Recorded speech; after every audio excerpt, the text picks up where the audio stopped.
पानी को हम ले नहीं सकते क्योंकि सिंधु जल समझौते के तहत जो है ये जो नदी थी चंद्रभागा नदी, चेनाब जिसको कहते हैं बाद में, इसका पानी जो है वो पाकिस्तान के हिस्से आया हुआ है। तो बिना पाकिस्तान के परमिशन के हम इस पानी को यूज़ नहीं कर सकते। तो 80% पानी तो पाकिस्तान के हिस्से चला गया और भारत को सिर्फ 20% मिला। और भारत को लगभग 6 करोड़ पाउंड जो है, जिसकी उसमें 125 मीट्रिक टन के इक्विवेलेंट जिसकी कीमत थी, उतने पैसे पाकिस्तान को देने पड़े और भारत ने 10 वार्षिक किस्तों में ये पैसा भी दिया। तो बहुत सारे लोगों के दिमाग में ये सवाल आएगा कि आपको ऐसा क्यों लगेगा कि भी आपकी वजह से ही जो आइडिया है वहाँ तक पहुँचा है। आपने कैसे मतलब जो अपना आइडिया है वो भारत सरकार तक पहुँचाया है, राइटअप्स के अलावा क्या क्या किया है आपने? कि 10 वर्ष लगे, परंतु 10 वर्षों के बाद आदरणीय मोदी जी ने 2352 करोड़ रुपए की स्कीम जो है वो सैंक्शन कर दी है। आप सभी का स्वागत है विशेष इंटरव्यू में। और आपको बताएं, एक बहुत ही बड़ी खुशखबरी है हम सभी हिमाचल वासियों के लिए, क्योंकि अभी देश की सरकार ने 2352 करोड़ की लागत का एक प्रोजेक्ट जो है पास किया है हिमाचल प्रदेश के लिए, जिसका नाम है Chenab Beas link tunnel project.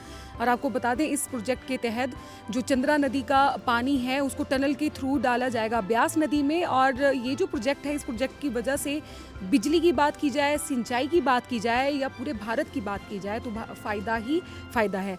और मेरे साथ इस वक्त आप फ्रेम में देख रहे हैं प्रवीण शर्मा जी हैं, जिनको लोग पॉलिटिशियन भी जानते हैं और साथ ही समाज सेवक भी हैं। और मैं कहूँ बहुत ही क्रिएटिव पर्सनैलिटी हैं, कुछ ना कुछ नए नए ये काम करते रहते हैं, कुछ ना कुछ नए नए प्रोजेक्ट्स पे लगे रहते हैं। और जब भी इनसे हम बात करते हैं तो कुछ नया सीखने को भी मिलता है और कुछ नया जानने को भी मिलता है।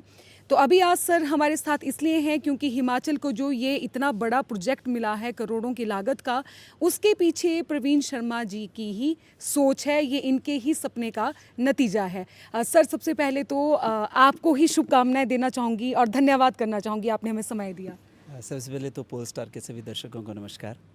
और रही बात बधाई की, तो मुझे लगता है कि अकेला मैं नहीं, हिमाचल प्रदेश के सभी हिमाचलवासी और ख़ासकर आने वाले जो नॉर्दर्न इंडिया है वो सभी लोग बधाई के पात्र हैं। क्योंकि ये सिर्फ प्रोजेक्ट नहीं है, ये भविष्य में हिमाचल प्रदेश के साथ साथ जो है ये समस्त उत्तर भारत के जल संकट को ख़त्म करने वाला है।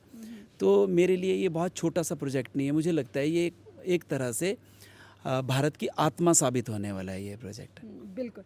तो देखिए, आपसे जानना चाहेंगे प्रवीण जी, क्योंकि ये कोई छोटा प्रोजेक्ट नहीं है।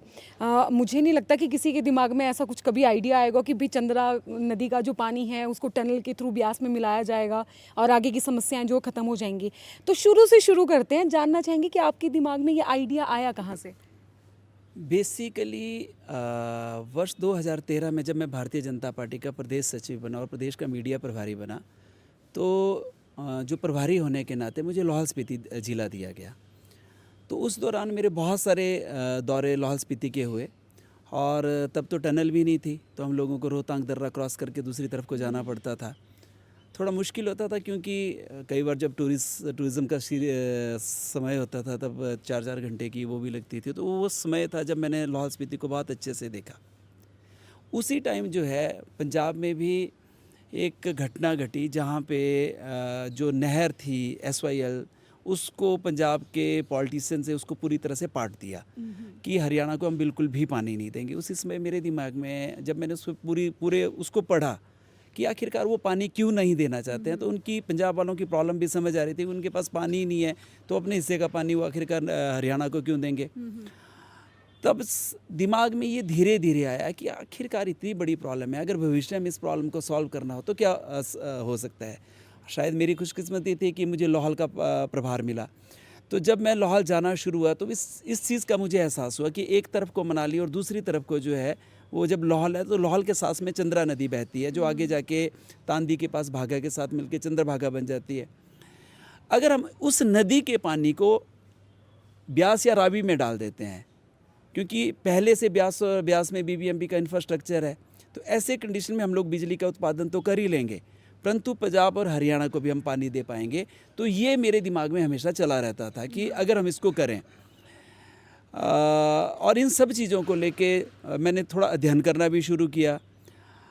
पर उस समय मेरे ध्यान में आया कि इस पानी को हम ले नहीं सकते क्योंकि सिंधु जल समझौते के तहत जो है ये जो नदी थी चंद्रभागा नदी, चेनाब जिसको कहते हैं बाद में, इसका पानी जो है वो पाकिस्तान के हिस्से आया हुआ है, तो बिना पाकिस्तान के परमिशन के हम इस पानी को यूज़ नहीं कर सकते। तो उसमें भी चंद्रभागा नदी की जो विद्युत उत्पादन की कैपेसिटी थी वो लगभग 11,000 मेगावाट की थी, परंतु हम उसको भी उसका दोहन भी नहीं कर पा रहे थे।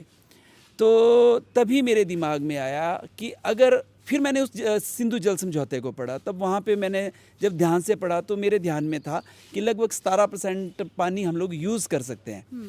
और आपको एक और चीज़ कहना चाहता हूँ कि जब 1960 में ये समझौता हुआ था तो ये बड़ा दुर्भाग्यपूर्ण समझौता था, जिसमें 80% पानी तो पाकिस्तान के हिस्से चला गया और भारत को सिर्फ 20% मिला। और भारत को लगभग 6 करोड़ पाउंड जो है, जिसकी उसमें 125 मीट्रिक टन के इक्विवेलेंट जिसकी कीमत थी, उतने पैसे पाकिस्तान को देने पड़े और भारत ने 10 वार्षिक किस्तों में ये पैसा भी दिया।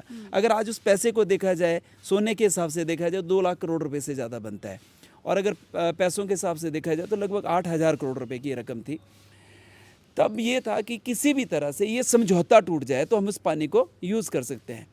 तो मैंने क्या किया कि वर्ष 2016 में 22 मार्च 2016 में मैंने कुछ राइटअप्स लिखे और कुछ नेशनल न्यूज़पेपर्स में भी राइटअप्स लगे, और उन राइटअप्स को आधार बनाकर मैंने प्रधानमंत्री कार्यालय से भी संपर्क साधा कि सिंधु जल समझौते के अंदर हम लोगों को बदलाव करना चाहिए, ये अप्रोप्रिएट टाइम है कि बदलाव करना चाहिए। राजस्थान चुनावों के दौरान मैं तत्कालीन जल संसाधन मंत्री है गजेंद्र सिंह शेखावत जी, उनसे भी मिला और उन्होंने भी कहा कि अगर ऐसा कर लेते हैं तो उनके ध्यान में भी ये मामला उस समय तक आ चुका था। तो उन्होंने कहा कि ये बात तो आपकी बिल्कुल ठीक है, परंतु मुश्किल वो समझौता आ रहा है। और हुआ भी क्या कि जब ऑपरेशन सिंदूर हुआ तो भारत सरकार ने बहुत राजनीतिक इच्छा शक्ति दिखाई और उस समझौते को तोड़ दिया। तोड़ने के बजाय उसको स्थगित कर दिया। फिर मैंने दोबारा से, मुझे फिर वो अंधेरे में एक चिंगारी, एक छोटी सी लाइट दिखी और मैंने फिर से राइटअप्स लिखे, फिर से रिप्रेजेंट किया, क्योंकि अब तक भारत सरकार का फोकस जो मुझे लग रहा था वो था बांध बनाकर। पर ये था कि बांध तो एक नहीं दूसरे दिन फिलअप हो जाने हैं, उसके बाद फिर पाकिस्तान को पानी चला जाएगा, हमें तो कुछ नहीं मिलेगा। मैंने फिर से उसे आइडिया को फ्लॉट करते हुए ये कहा कि पानी को डाइवर्ट करना जो है वो सबसे बढ़िया योजना हो सकती है। और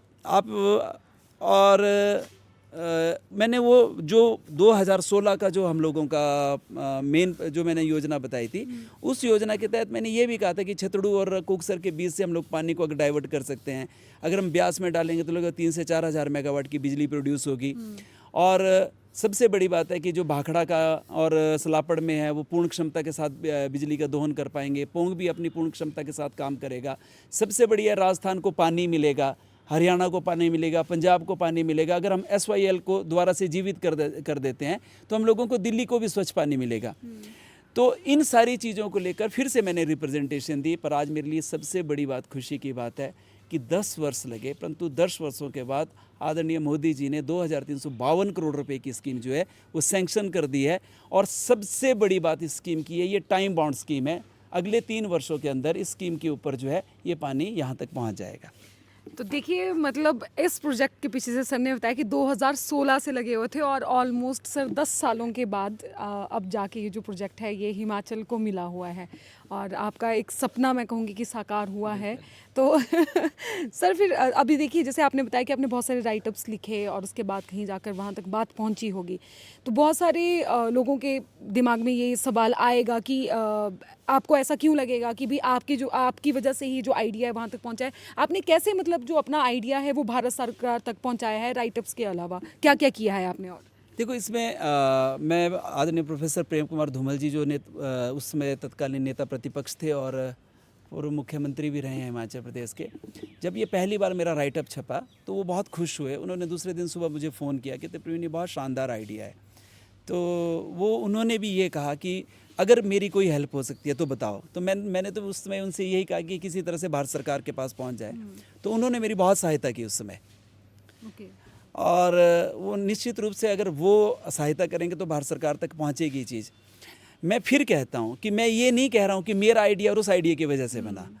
हो सकता है मेरे से पहले भी बहुत सारे लोगों के ध्यान में ये बात आई हो, पर उस आइडिया को भारत सरकार तक पहुंचाने में शायद मेरा जो उस समय का जो पद था प्रदेश सचिव का और प्रदेश का मीडिया प्रभारी का, शायद वो भी थोड़ा बहुत काम आया होगा, जो मुझे लगता है। परंतु आज भी अगर मैं ये कहूँ कि ये सिर्फ मेरा आइडिया था, मेरे आइडिया की वजह से हुआ, नहीं, मुझे लगा, मैंने एक कोशिश की और उस कोशिश को मैंने निरंतरता रखी। कोशिश की 10 वर्षों के लिए 10 वर्षों से लगातार कोशिश की। और मैं आज फिर भी कह रहा हूँ कि ये मुझे श्रेय नहीं दिया जा सकता, श्रेय तो निश्चित रूप से माननीय प्रधानमंत्री जी को ही जाता है कि जिन्होंने एक छोटे से आइडिया को कहते हैं एक संकल्प को सिद्धि तक पहुँचाया, इस आइडिया को धरती पे उतारा हुआ है। और आप विश्वास करिए ये वैसा ही है जैसे गंगा को हम लोगों ने धरती पे उतारा था, ये लगभग वैसा ही है।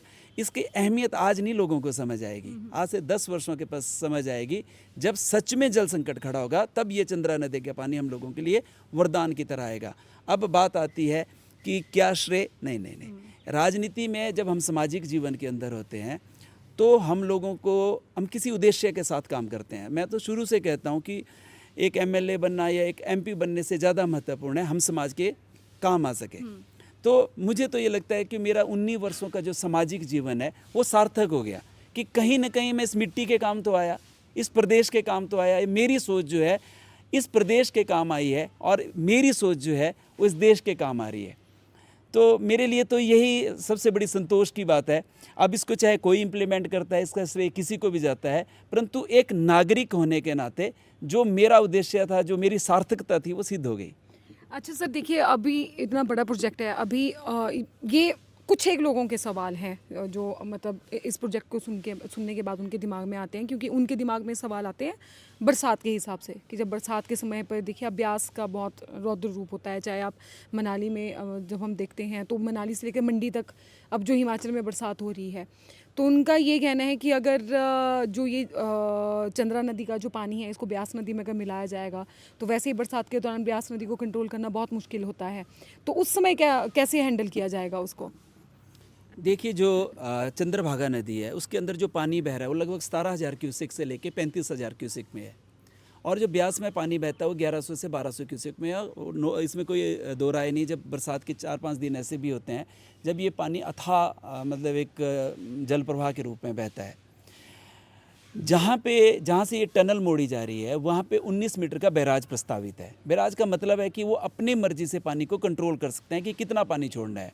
मेरी जो जानकारी है, मेरी जानकारी के अनुसार लगभग 1000 से 1200 क्यूसेक पानी छोड़ा जाएगा और उसको कंट्रोल करने की कैपेसिटी उस बैराज में होगी।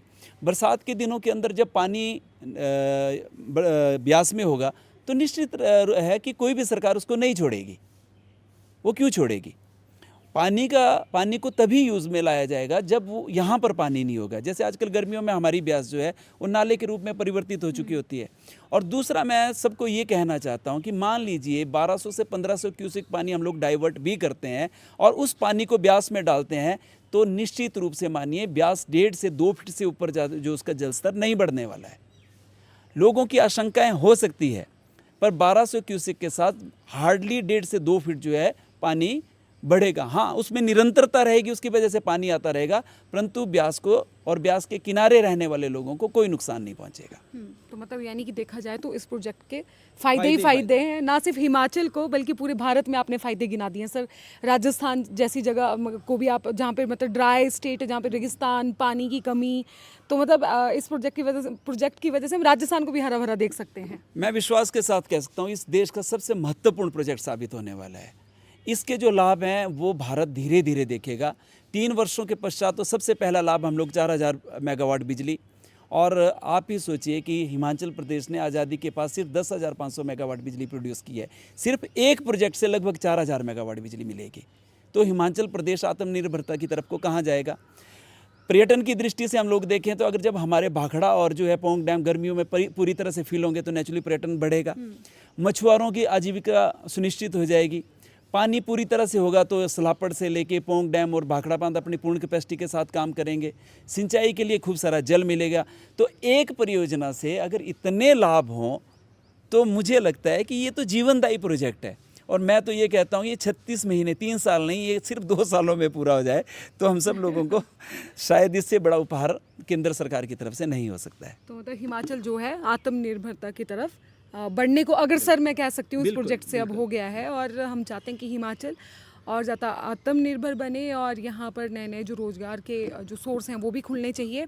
सर आपका बहुत बहुत धन्यवाद और एक बार फिर से आपको शुभकामनाएं। आप सभी लोगों को शुभकामनाएं और सभी लोगों को बहुत बहुत बधाई, क्योंकि बहुत लंबे समय के बाद इतना बड़ा प्रोजेक्ट हिमाचल प्रदेश को मिला है। जी धन्यवाद। Thank you sir, thank you so much. Facebook पर पोल स्टार हिमाचल का पेज लाइक करें और यूट्यूब पर हमारा चैनल सब्सक्राइब करना ना भूलें।